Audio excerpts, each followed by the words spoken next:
근대적 일기예보의 시작은 갈릴레이였습니다. 부력을 이용한 온도계를 최초로 개발했기 때문입니다.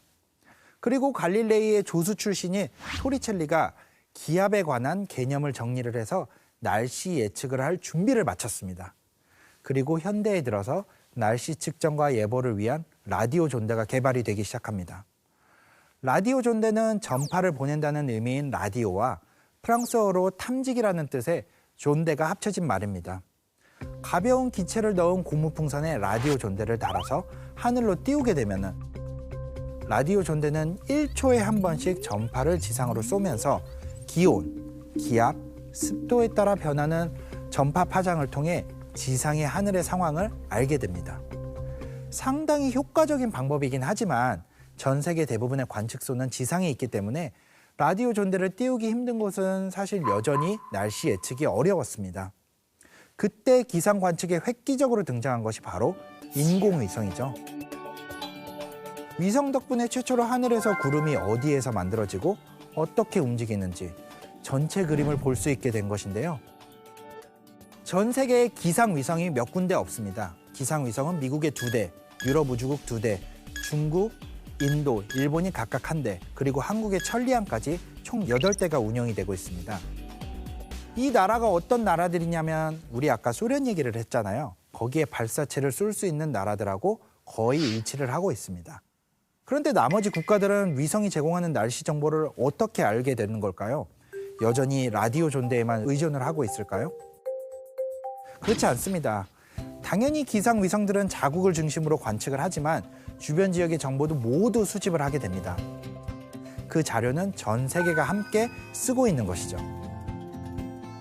그런데 이렇게 관측소도 만들고 라디오 존대도 만들고 위성도 띄우고 수치예보 모델도 만들고 슈퍼컴퓨터도 돌리는데도 왜 날씨 예측은 계속 틀리는 걸까요? 그 이유는 대기과학은 애초 정확한 답을 구할 수 있는 학문이 아니기 때문입니다. 1961년 미국의 MIT 기상학자 에드워드 로렌츠는 연속적으로 이어지는 날씨를 끊어서 계산하는 수치 모델에 회의를 느끼고 다른 예보 방식을 찾기 시작합니다. 그러다가 50년의 기록을 토대로 자료를 분석을 했는데 일기도가 거의 똑같은 날 A와 B를 관찰을 해보니 시간이 흘러감에 따라 전혀 다른 날씨가 되기도 하고 경우에 따라서는 하루 만에 완전히 다른 날씨가 되기도 했습니다. 로렌츠는 이를 브라질의 나비의 날갯짓이 2주 뒤 텍사스의 돌풍을 일으킬 수도 있다라는 유명한 비유를 들어 설명을 했습니다.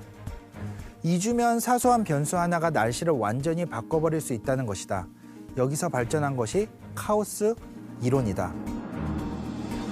카오스 이론은 초기값에 따라 변화가 너무 커서 결과만 보고는 도저히 규칙을 찾기 어려운 체계를 말합니다.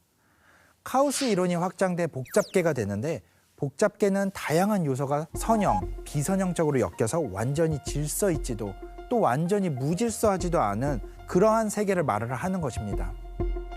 날씨가 대표적인 복잡계죠.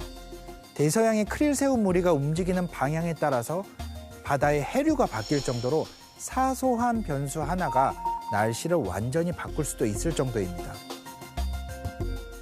정리하자면 일기예보는 관측 자료에도 오차가 있고 그 자료를 풀어내는 방정식, 그 방정식 역시 정확하지 않습니다.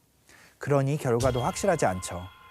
미래에는 날씨를 완벽하게 예측할 수 있지 않을까라고 기대를 하고 싶지만 사실 나비의 날갯짓조차 변수가 되는 세계에서 그 모든 초기값을 정확히 알아내는 것은 불가능해 보입니다.